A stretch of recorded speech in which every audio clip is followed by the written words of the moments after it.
अस्सलाम वालेकुम, आदाब। खास प्रोग्राम वक्त की बात देख रहे हैं आप। मैं हूं आपके साथ ज़ुहूर लोलावी। पहलगाम 22 रन हमले के बाद मरकज़ी हुकूमत ने पाकिस्तान के खिलाफ कई बड़े फैसले लिए हैं, जिससे पाकिस्तान में भारत की तरफ से हमले का खौफ मजीद बढ़ गया है। साथ ही पाकिस्तान की माशत भी बुरी तरह से मुतासर हुई है। अमेरिका ने दहशतगर्दी के खिलाफ जंग में वज़ीर-ए-आज़म नरेंद्र मोदी को अपनी मुकम्मल हिमायत देने का फिर से ऐलान किया है। इधर वज़ीर दाखिला अमित शाह ने दहशतगर्दों को दो टोक अल्फाज में करारा जवाब देते हुए कहा कि पहलगाम हमले में मुलव्वस दहशतगर्दों को चुन चुन कर उनसे हिसाब लिया जाएगा। कांग्रेस पार्टी भी मरकजी सरकार के साथ खड़ा होने का दावा कर रही है और मोदी सरकार पर दबाव डालने की कोशिश कर रही है कि पहलगाम हमले का बदला जल्दी लिया जाए। ताहम इस सब के बावजूद भी पाकिस्तान अपनी हरकतों से बाज नहीं आ रहा है। लाइन ऑफ कंट्रोल और बैन अक़वामी सरहद पर हालात पुरतनाव है। पाकिस्तानी फौज ने एक बार फिर उड़ी, कुपवाड़ा, अखनूर, नौशहरा, पुंछ में छोटे हथियारों से फायरिंग की है, जिसका भारतीय फौज ने भरपूर जवाब दिया है। खबर यह भी है कि तुर्किया का बहरी जंगी जहाज कराची पहुंच गया है। पाकिस्तान में खौफ इतना है कि पाकिस्तान के लाहौर और कराची में फिजाई हुदूद 1 महीने तक बंद कर दिए गए हैं। इधर पाक भारत कशीदगी के बीच लाइन ऑफ कंट्रोल बैन अक़वामी सरहद के नजदीक लोगों में डर और खौफ का माहौल पैदा हुआ है और लोग अपनी जान बचाने के लिए जेर जमीन बंकरों में साफ सफाई और राशन का जखीरा भी जमा कर रहे हैं। इसी पर आज हम खास चर्चा करेंगे और मौजूदा सूरत हाल को समझने की कोशिश करेंगे। माहिरीन से समझेंगे कि अब आगे क्या होगा। सवाल भारतीय जनता पार्टी और कांग्रेस पार्टी से भी करेंगे, लेकिन उससे पहले वज़ीर दाखिला अमित शाह ने अपने बयान में क्या कुछ कहा है। 10 अहम पॉइंट्स हमने आप सबके लिए तैयार कर के रखे हैं। एक एक करके ग्राफिक्स चलाएगा कि वज़ीर दाखिला अमित शाह ने क्या कहा। सबसे पहले उन्होंने पहलगाम हमले के मुतासिरीन के साथ यकजहती का इजहार किया और कहा कि ये सिर्फ इन लोगों पर हमला नहीं है, ये पूरी कौम पर हमला है। ये अमित शाह ने करारा जवाब दिया और उन्होंने ये दो टोक अल्फाज में कहा कि एक एक दहशतगर्दों को चुन चुन कर उनसे जवाब लिया जाएगा, उनसे हिसाब लिया जाएगा। जो भी पहलगाम हमले में मुलव्वस है उनसे हिसाब लिया जाएगा। उन्होंने यह भी कहा कि दहशतगर्दी का खात्मा मोदी हुकूमत का अज़म है, मोदी हुकूमत का मकसद है। ये मकसद जल्द ही पूरा कर लिया जाएगा और मुल्क से दहशतगर्दी को मुकम्मल तौर पर ख़त्म किया जाएगा। साथ ही उन्होंने कहा कि मोदी हुकूमत में कोई दहशतगर्द बच नहीं सकेगा। उन्होंने कहा कि चाहे वो कहीं भी छुप जाए, लेकिन मोदी हुकूमत में कोई भी दहशतगर्द बच नहीं पाएगा। उन्होंने कहा कि दहशतगर्दों को पकड़कर उनसे हिसाब लिया जाएगा और चुन चुन कर उनसे हिसाब लिया जाएगा, उन्हें जवाब देना पड़ेगा। साथ ही साथ उन्होंने कहा कि पहलगाम हमले के जिम्मेदारों को सख्त सजा दी जाएगी। जो भी इस हमले में मुलव्वस है, जो 22 तारीख को 22 रन में पेश आया, मासूम लोगों को निशाना बनाया गया, उनसे हिसाब लिया जाएगा। और उन्होंने कहा कि पूरी दुनिया भारत के साथ खड़ा है। अमेरिका, रूस, सऊदी अरबिया, दूसरे ममालिक भी भारत के साथ इस दहशतगर्द की जंग में भारत के साथ है। उन्होंने कहा कि दहशतगर्दी के खिलाफ जीरो टॉलरेंस पॉलिसी पर अमल किया जा रहा है, उस पर अमल जारी है कि दहशतगर्दी के खिलाफ जीरो टॉलरेंस पॉलिसी। साथ ही साथ उन्होंने कहा कि दहशतगर्दी के मुकम्मल खात्मे तक जो दहशतगर्दी के खिलाफ लड़ाई है वो लड़ाई जारी रहेगी। ये साफ वज़ीर दाखिला अमित शाह ने किया और कहा कि दुश्मन को मुंह तोड़ जवाब दिया जाएगा। इसी पर आज हम खास चर्चा करेंगे। खास मेहमान हमारे साथ ज्वाइन कर चुके हैं। हमारे साथ रिटायर्ड कर्नल SS पठानिया साहब है, डिफेंस एक्सपर्ट है। रजनी सेठी साहिबा हमारे साथ है, भारतीय जनता पार्टी की तर्जुमान हैं। और तेजा सिंह साहब हमारे साथ हैं, कांग्रेस पार्टी के तर्जुमान हैं। आप तीनों का बहुत बहुत शुक्रिया। खैर मकदम इस खास प्रोग्राम वक्त की बात में। शुरुआत में कर्नल साहब आपसे ही करूंगा। वज़ीर दाखिला अमित शाह का ये बयान कि चुन चुन कर दहशतगर्दों से हिसाब लिया जाएगा, इस बयान को आप किस तरह से देखते हैं? और ये चुन चुन कर जो वज़ीर दाखिला अमित शाह ने कहा कि चुन चुन कर हिसाब लिया जाएगा, ये किस तरफ की कार्रवाई का इशारा कर रही है? देखिए, हमारे प्रधानमंत्री मोदी जी ने बड़ा क्लियर कर दिया था जब ये इनह्यूमन और कायराना हमला हुआ था इनोसेंट टूरिस्ट के ऊपर कि पाकिस्तान को उन्होंने नाम नहीं लिया था, बट उन्होंने बोला था कि जो भी दहशतगर्द इसमें शामिल हैं और जो उनके आका हैं उनका इसको पूरी तरह से हिसाब देना पड़ेगा। उसके बाद आपको पता ही है कि वाटर स्ट्राइक की गई, उसके बाद इनके जो डिप्लोमेटिक मेजर्स लिए गए जिसमें वीजा और डिपोर्टेशन वगैरह शुरू और का सारा काम, वो पुरानी खबरें हैं। अभी हम बात करते हैं कि इस समय क्या हो रहा है एलओसी के ऊपर। इस समय मेरे ख्याल में अगर हम उसको ये मान के चलें कि लड़ाई शुरू हो चुकी है, अभी हम ये सोचें कि जो फाइनल जो गंभीर चोट की जाएगी वो कहाँ की जाएगी, वो गवर्नमेंट उसका सुटेबल डिसीजन ले लेगी और उसके लिए वो कैपेबल है। उसके लिए हमें स्पेकुलेट करने की जरूरत नहीं है कि वो एयर होगा, नेवी होगी या आर्मी वो स्ट्राइक करेगी या एलओसी में होगी या राजस्थान में होगी या पंजाब में होगी। We don't know about that. देखिए वॉर का जो आजकल तरीका है वो बदल गया है। आजकल जो पहले डेफिनेशन होती वॉर की कि दो देश उठते थे, सीमाओं पे जाके लड़ते थे, अभी उसकी शायद जरूरत ना पड़े, क्योंकि वॉर की जो नई डॉक्ट्रिन है उसके हिसाब से आपने दुश्मन की जो विल है, इच्छा शक्ति है लड़ने की, उसको तोड़ना है और उसका प्रयास अभी शुरू हो चुका है। पाकिस्तान में जिस तरह का जो खौफ चल रहा है इस समय, जिस तरीके से उनके जो लीडर और आर्मी या सीनियर आर्मी अफसर हैं उनके परिवार छोड़ छाड़ के देश भाग रहे हैं, और पाकिस्तान की जो जनता है, देखिए अभी इस समय में जरूरत है कि हम इकोनॉमिकली उनको फ्रीज करें, जिसका प्रोसेस शुरू हो गया है। पैसा जो है आपको लड़ाई के लिए चाहिए, वो सिर्फ युद्ध के टाइम नहीं बल्कि उससे पहले भी। अभी ये जो जितना भी लिटिल मोबिलाइजेशन हुआ है इसके अंदर पैसे लगे हैं, और ये पाकिस्तान जिसकी इकोनॉमी सिर्फ $6 बिलियन है, वो क्या कह के लड़ाई लड़ सकता है? वो एक दिन भी सस्टेन नहीं कर सकता है, जब तक कि जैसे टर्की ने उसकी मदद शुरू कर दी है, चाइना कुछ मदद करेगा, लेकिन वो सस्टेन नहीं कर पाएगा बाहर। और अभी इस समय जो हमारा प्रयास होना चाहिए कि हम पाकिस्तान को इंटरनेशनली आइसोलेट करें। हाइब्रिड वॉर के अंदर क्या क्या आता है? उसके अंदर आपका साइकोलॉजिकल वॉरफेयर आ जाता है, उसके अंदर साइबर वॉर आ जाएगा, आपका इंफॉर्मेशन वॉर आ जाएगा, आपका प्रोपोगंडा आ जाएगा, आपका जितने भी स्ट्राइक आप कर सकते हैं पॉलिटिकली, दूसरे तरीके से इकोनॉमिकली, तो सारा वो जो सिस्टम है वो शुरू हो चुका है। और पाकिस्तान की हालत आप देखेंगे आहिस्ता आहिस्ता वो आइसोलेट होते जा रहे हैं। और पाकिस्तान को इसके अलावा सिर्फ भारत से नहीं लड़ना है, उसको बलूचिस्तान से भी लड़ना है, तरीके तालिबान पाकिस्तान से भी लड़ना है, सिंध और पीओके के अंदर जो विद्रोह के स्वर अभी खुल के सामने आएंगे उससे भी लड़ना है, और अपनी जनता से भी लड़ना है। क्योंकि आपने देखा होगा कि जो इनके चीफ ऑफ आर्मी स्टाफ है वो मौलाना ज्यादा लगते हैं, उसके अंदर कोई सोल्जर लाइक क्वालिटी नहीं है। और आस्ते आस्ते उन्होंने ये डिमॉन्स्ट्रेट भी कर दिया है कि इनका जो नेशनल सिक्योरिटी एडवाइजर है जनरल मलिक, वो आईएसआई का चीफ है, उसको ने वहां बिठा दिया। तो ये पूरी तरह से बता चुके हैं कि जो इलेक्टेड गवर्नमेंट है उसका कोई वजूद नहीं है, और जो सारे डिसीजन लिए जाएंगे वो पाकिस्तान की आर्मी लेगी। ठीक है पठानिया साहब, मैं आऊंगा दोबारा आपके पास, लेकिन कांग्रेस पार्टी के तर्जुमान तेजा सिंह जी आपके पास में आऊंगा।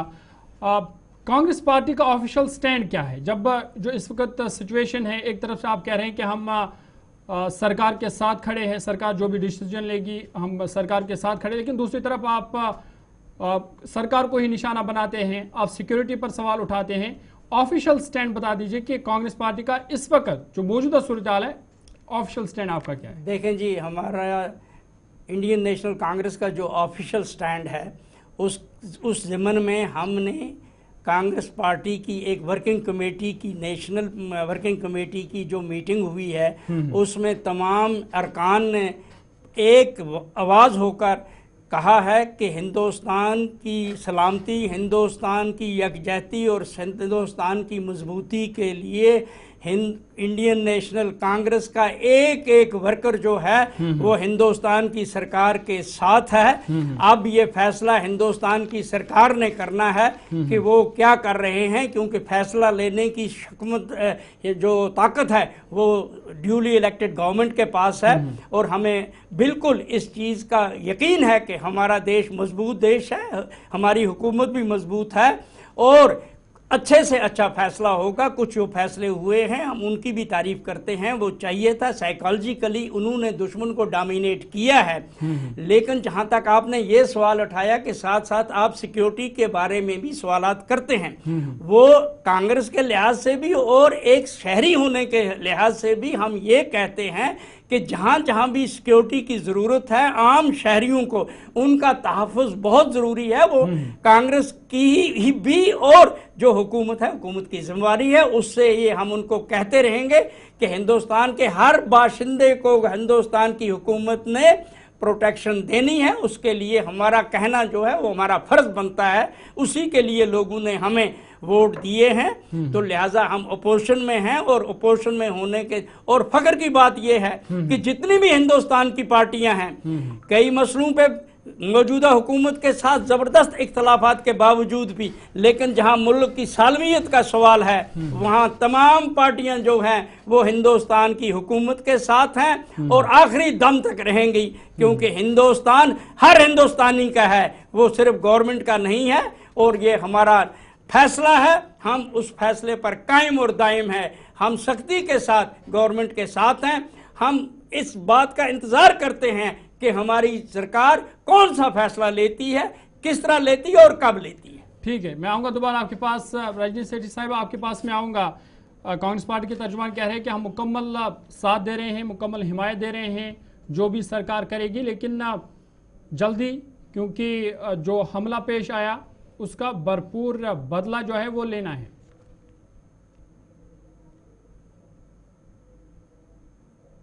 जी, मैं सुन रही थी कांग्रेस के प्रवक्ता की पूरी बात मैंने सुनी है। उन्होंने कहा कि हर पार्टी इसमें साथ है। मुझे लगता है डेमोक्रेसी की एक अच्छी पहचान है पूरे देश में जितनी भी पार्टीज हैं, चाहे वो हिंदू है या मुसलमान है, जरूर जी, वो सब इस समय केंद्र सरकार के साथ है। वो कह रही है कि स्ट्रिक्ट एक्शन होना चाहिए क्योंकि हमारे निर्दोष जो पर्यटक थे उनको मारा गया है। ये दिखाता है कि हमारा जो भारत है एक हर धर्म का मानने वाला है और केंद्र सरकार पर सबको भरोसा है कि मोदी जी जो भी डिसीजन करेंगे वो हमारे हक के लिए होंगे और पाकिस्तान को सबक सिखाने के लिए। मुझे लगता है कि केंद्र सरकार पर भरोसा करना सबका बनता भी है। मगर कांग्रेस सरकार से एक सवाल जरूर है, अगर वो कहते हैं कि हम इनके साथ हैं, मुझे लगता है कि दिमागी तौर से भी और दिल तौर से भी उनको हमारी केंद्र सरकार के साथ होने की जरूरत है।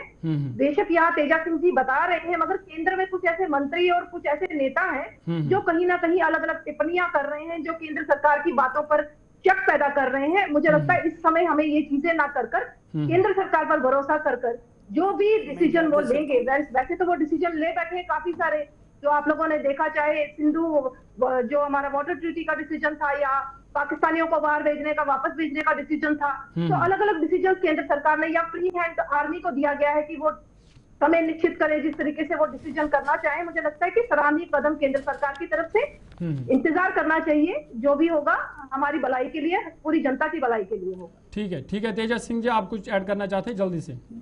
बिला शक रजनी जी की बात से मैं सहमत हूं कि तमाम लोग एक हैं। हमारी राष्ट्रीय पार्टी ने जो फैसला किया हम उसी के साथ हैं। बाकी जहां तक अंदरूनी बातें हैं, किसी वक्त हम गवर्नमेंट के साथ अपने लेवल पे कोई बातें करेंगे, लेकिन मुल्क की सलामती के लिए इस एक्शन लेने के सिलसिले में हिंदुस्तान की गवर्नमेंट का जो भी फैसला होगा उसके साथ हिंदू, मुसलमान, सिख और हिंदुस्तान की तमाम पार्टियां इस वक्त हिंदुस्तान की गवर्नमेंट के साथ हैं और जो भी फैसला गवर्नमेंट करेगी वो हमें उम्मीद है कि उसमें हम मजबूती के साथ गवर्नमेंट के साथ खड़े रहेंगे। लेकिन हम तवक्का करते हैं कि इसमें बातों से आगे निकलकर कोई ना कोई कार्रवाई होनी चाहिए और इसके साथ ही आम लोगों को भी प्रोटेक्शन होनी चाहिए। ठीक है, आऊंगा मैं आपके पास, लेकिन पठानिया साहब आपके पास में आऊंगा। एक तरफ से पाकिस्तान में खौफ का माहौल है, आधी रात को डिसीजंस लिए जाते हैं, जो वहाँ के मंत्री हैं वो भी बेतुके बयान देते हैं, गुमराहकुन बयान देते हैं, लेकिन दूसरी तरफ से पाकिस्तान बाज नहीं आ रहा है क्योंकि लगातार जो जंग बंदी की खिलाफ वर्जी है वो लगातार पिछले 8 दिनों से जारी है, जिसका भारतीय फौज जवाब भी दे रहे हैं। तो क्या ये माना जाए कि यही सही वक्त है पाकिस्तान को सबक सिखाने का, दहशतगर्दी को जवाब देने का यही सही वक्त है? देखिए, इसके अंदर हमारी जो लड़ाई है वो पाकिस्तान की जनता या पाकिस्तान गवर्नमेंट के साथ नहीं है। ये सारा जो ऑपरेशन पहलगाम में प्लान किया गया है वो किया हुआ है उनके जनरल मुनीर ने, बिल्कुल, जो बेसिकली एक जिहादी है और उसका जो रिलीजियस माइंडसेट है वो इस बात पे टिका हुआ है। दूसरी चीज ये है कि पाकिस्तान आर्मी को अपने सर्वाइवल के लिए, बिकॉज उसकी गवर्नमेंट को तो आप भूल जाइए फॉर द टाइमिंग कि शहबाज शरीफ के पास कोई पावर है, क्योंकि ये बहुत जगह सोशल मीडिया या अदरवाइज एवरीबडी नोज कि उसके पास, बेचारे के पास कोई पावर नहीं है, ना ही वो कोई डिसीजन ले सकता है। अभी नवंबर में मुनीर जी रिटायर हो रहे हैं। इज ए बेसिकली ए मुल्ला, और उसका आपने अगर जो बयान सुना था उसके अंदर वो जो टू नेशन थ्योरी की बात कर रहा था वो सूट ही नहीं करता एक आर्मी चीफ को, तो उसके अंदर वो ग्रेस नहीं है। अभी नवंबर में वो रिटायर हो रहा है, वो चाहेगा कि उसको एक्सटेंशन मिले। उसी हिसाब से उसने जब अपना आईएसआई का जो चीफ था उसको रख दिया एज ए सिक्योरिटी एडवाइजर, तो उसकी ग्रिप जो है वो और स्ट्रांग हो गई है। इस बात को लेके ना सिर्फ पूरी दुनिया में जो मैसेज जा रहा है, बल्कि पाकिस्तान की जनता को भी ये मैसेज जा रहा है कि मुनीर जो है वो अपने सर्वाइवल के लिए लड़ रहा है, और उसके लिए वो बहुत बड़ा खतरा है पाकिस्तान डेमोक्रेसी के लिए। या तो वो एक्सटेंशन लेगा, या इनको जो चुनी हुई गवर्नमेंट है वहां पे शहबाज शरीफ की, उसको एक किनारे करके वो मिलिट्री रूल वहां पे ले आएगा। अभी ऐसी जो खबरें निकल के सामने आ रही हैं, तो ये पूरा दुनिया की जो पावर्स हैं वो उसको देख रही हैं, और यही वजह है कि पाकिस्तान के खिलाफ आप चाइना और टर्की दो देश छोड़ दीजिए, बाकी पूरी दुनिया के जो शक्तिशाली नेशन हैं वो भारत को सपोर्ट कर रहे हैं, और सबसे ज्यादा सपोर्ट जो आ रही है हमें वो आ रही है इजराइल से। तो ये it's just a matter of time कि कब जो है पाकिस्तान की जनता इस बात को समझ ले कि उनका जो चीफ ऑफ आर्मी स्टाफ है वही उनको विनाश के रास्ते पे ले जा रहा है। अच्छा, जहां तक आर्मी का सवाल है, उसके अंदर भी विद्रोह के स्वर जो है वो निकलना शुरू हो गए हैं। मैंने सुना था कि सोशल मीडिया में कि 5000 सैनिकों ने रिजाइन कर दिया है, उसमें 200 अफसर भी हैं। ये कहां तक सच है नहीं है, लेकिन ये चीजें उभर के सामने आ रही है। दूसरी तरफ आप देखिए, इमरान खान जो इस समय जेल में बंद है, उसका एक वीडियो बनवाया इन्होंने, और जिसमें उसने पूरी भारत के खिलाफ बातें की और अपना रिजॉल्व लड़ाया कि हम जो पाकिस्तान है इसका भरपूर और उत्तर देंगे। उनकी लीडरशिप का देखिए, इवन मरियम जो है छोटी सी लीडर है, वो भी धमकी दे रही है कि हम न्यूक्लियर बम को यूज करेंगे। तो ये जो चाइल्डिशनेस वहां पे फैली हुई है और kind of panic which they are there, वो आस्ते आस्ते आप देखिएगा कि ये जो लड़ाई के डर से ही, और जो अभी छोटी सी लड़ाई शुरू हो चुकी है, यही पाकिस्तान को विनाश के रास्ते में ले जाएगी और उनका वजूद अपने आप खत्म होता जाएगा। ठीक है, मैं आऊंगा दोबारा आपके पास। रजनीश सेठी साहब, आपके पास में आऊंगा। जब इस वक्त जो हालात है दोनों मुल्कों के दरमियान, कुछ पार्टियां, अपोजिशन पार्टियां भी, कुछ लोग ये सवाल उठा रहे हैं कि जंग किसी मसले का हल नहीं है, लेकिन इससे पहले भी बातचीत करके पाकिस्तान से देखा गया, पाकिस्तान फिर भी बाज नहीं आया, फिर भी वो लगातार हमले करता रहा। तो आपसे जानना चाहूंगा कि अगर जंग इस मसले का हल नहीं है तो फिर क्या है?